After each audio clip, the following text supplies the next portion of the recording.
কবিতাৰ শিৰোনাম তোমাৰ অপেক্ষাত।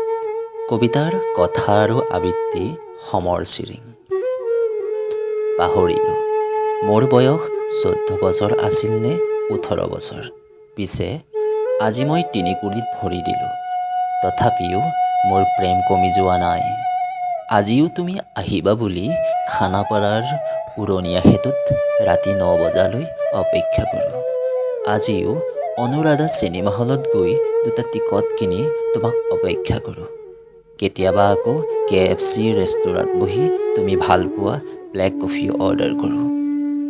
ঐ, তোমাৰ মনত পৰেনে তুমি আৰু মই চিৰিয়াখানাৰ সেই ঠাইডোখৰলৈ ফুটুকীয়া ফুটুকীয়া ৰং বিৰঙৰ হৰিণবোৰৰ সৈতে ৰং ধেমালি কৰা আৰু ঘাঁহনি তৰাত বহি চকুতে চকু থৈ ভৰ বৰষুণত তিতি তিতি ৰাতিৰ জোনটো পোৰাৰ সূৰুযৰ গাঁওখনিত হেৰাই পশ্চিমৰ আকাশত ন-কইনাৰ কোমল কোমল খোজত ৰিপ ৰিপ মলয়াজাকে গীত গাইছিল।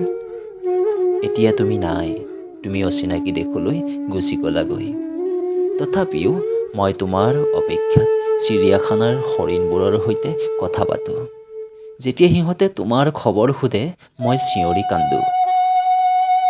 যেতিয়া মই ঘাঁহনি তৰাক তুমি বুলি সাবটি ধৰোঁ মোৰ ভাল লাগে। পিছে আজিকালি মোক মানুহে পাগল বুলি কয়, জানা মোৰ শুনি ভাল লাগে।